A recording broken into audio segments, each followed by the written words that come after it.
Добар ден, време е за платневните вести на Канал Плюс. Почнуваме веднаш по кратката најава на темите.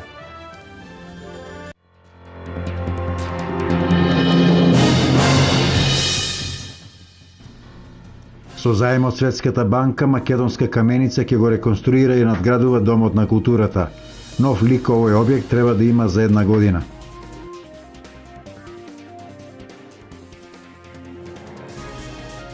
Во Делчево заврши обновата на дел од тротоарот на потегот од новата црква до детското игралиште.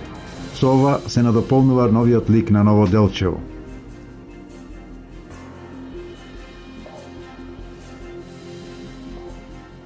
Вечерва во Штип почнува Штипското културно лето.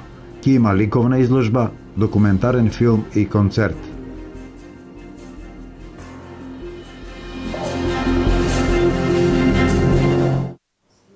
Во Делчево заврши изградбата на дел од тротоарската патека на потегот од новата црква до ново конструираното детско игралиште. Станува збор за тротоар со бехатон плочки долг 170 метри. Градежните работи ги изведе јавното претпријатие за комунални дејности Брегалница.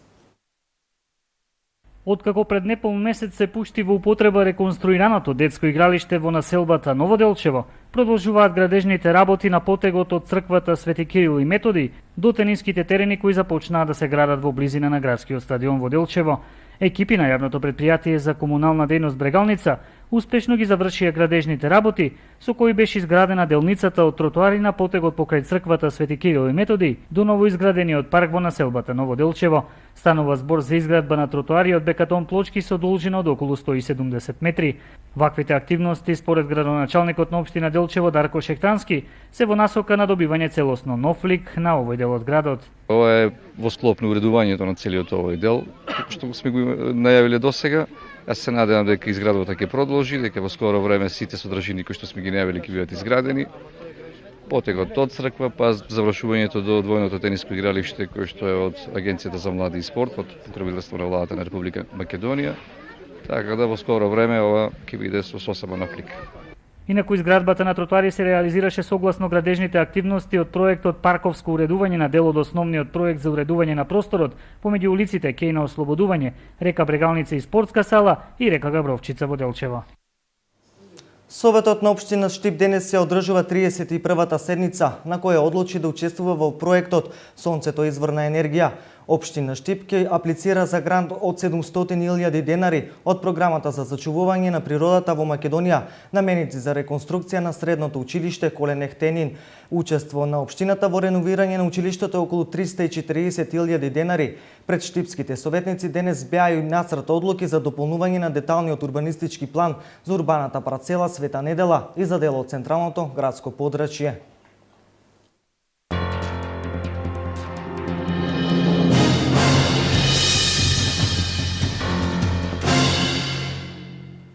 Општина Македонска каменица обезбеди средства за реализација на проектот за реконструкција, адаптација и надградба на Домот на културата во Македонска каменица. Во период од 1 година во план е комплетна реконструкција на објектот и надградба на понискиот дел. Општина Македонска каменица преку проектот за подобрување на општинските услуги финансиран со заем од Светска банка обезбеди финансиски средства за реализација на подпроектот реконструкција, адаптација и надградба на Домот на културата во Македонска каменица. Имплементацијата на проектот предвидено да трае 12 месеци. Проектот опфаќа комплетна реконструкција, адаптација на објектот и надградба на делот од објектот кој е со помала висина.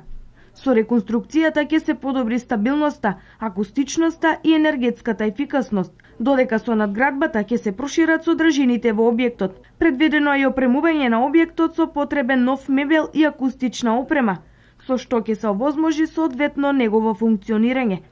Просторот околу објектот ќе биде партерно уреден со поплочување со павер елементи и гранитни плочки. Утре во вторник на военото стрелиште Пенуш во период од 8 до 16 часот СВР Штип организира боево гаѓање, заради што ги известува граѓаните во овој период да не се движат околу стрелиштето Пенуш.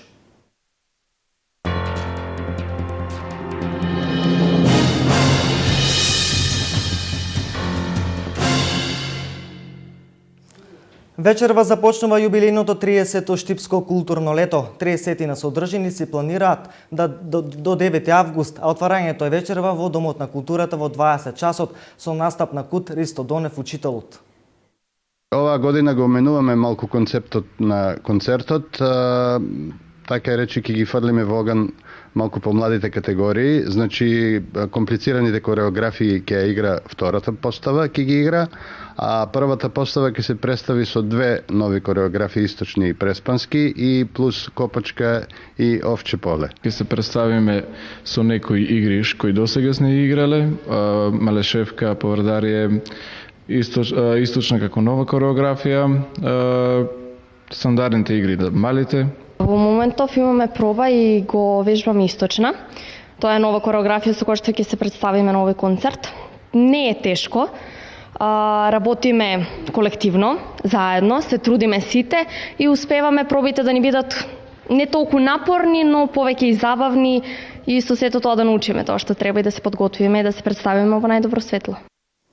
Во галеријата Безистен на заводот Музеј Штип вечерва во 20 часот ќе биде отворена изложбата на академикот уметник Велјо Ташовски. Изложбата е пресек на целокупниот опис на авторот, опфаќајќи ги сите периоди во неговото творештво, кое изобилува со дела во комбинирани техники.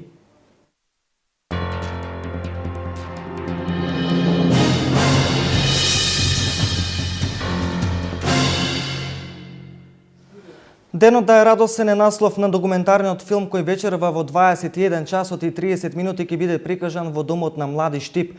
После проекција на филмот, концерт во Дом на млади ќе има и групата културно-уметнички работници. Во рамки на активностите кои Дом на млади ги реализира според програмата што се подготвува секој месец, до крајот на овој месец остануваат уште неколку настани посветени на помладата популација. Тин забавите стануваат стандардни секоја сабота, додека петоците се резервирани за концерти. Оваа вечер предвиден е концерт на групата културно-уметнички работници кои ќе ги исполнат песните од најновиот албум Мит Комен, а премиерно ќе биде прикажан и документарниот филм Денот да е радосен во режија на Љубица Поповска. На 26 јуни, последниот петок од месецот јуни, имаме концерт и промоција на новиот албум на PMG Колектив. Што значи дека изобилуваме со бројни активности за на крајот на месецот да го заокружиме со една интересна активност, а тоа е изложба на изложба на цртежи на учениците кои го посетуваат ликовното студио. Тоа значи дека ќе го заокружиме целиот процес на нивно посетување на ликовното студио и нивната изложба ќе се случи на 29 јуни во просториите на Домот на млади. Вечерната промоција на филмот ќе започне во 21 часот и 30 минути, а концертот во 22 часот и 30 минути. Влезницата чини 100 денари. За дел од активностите Дом на млади соработува и со Советот на млади со кои се организираат работилници, а со почетокот на Штипско културно лето 2015 оваа институција е вклучена и во неколку настани предвидени со програмата на 30-тото јубилејно издание на оваа манифестација. Ке се случуваат реви, детски представи, промоции на книги. На отворената сцена на Дом на млади за 15 јули предвидено е да се одржи најавениот настап на културно-уметничкото друштво од Република Грција.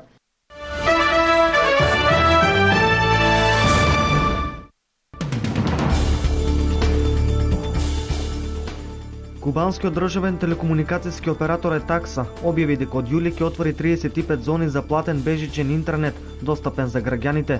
Такво нешто ќе се случи за прв пат во таа држава, каде пристапот до интернет е целосно контролиран.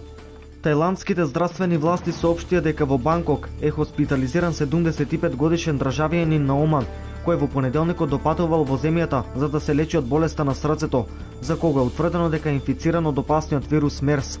Веднаш по потврдувањето на дијагнозата дека пациентот е заразен со вирусот МЕРС, кај нас познати како Нилска треска, изолирани се 59 лица од аеродромот и хотелот во Банкок, кои имале директен контакт со заболениот. Осумничениот за убиството на 9 лица во Историската црква во Чарлстон, во Американската сојузна држава Јужна Каролина, е упсен денеска од полицијата. Дилан Сторм, 21 годишен, беше пронеден и задржан од полицијата во градот Селби, во оваа сојузна држава, 13 часови по пукутниците во црквата. Во првата реакција на полицијата се вели дека уопсениот убиец присуствувал на еден состанок на кој се изучувала Библијата пред да влезе во црквата и да почне да пука.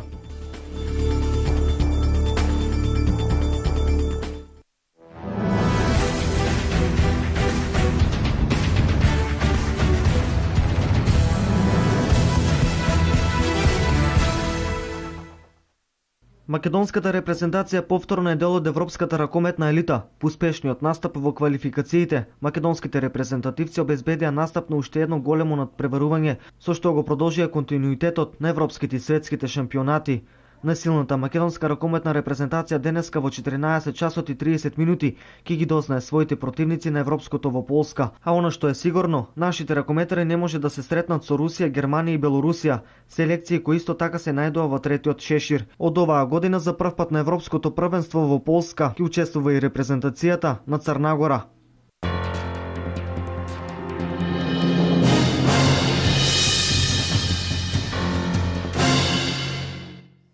Ова е се во ова информативно издание. Повеќе за настаните на истокот гледате во Дневникот во 16:30 и на нашиот веб портал. Пријатен ден!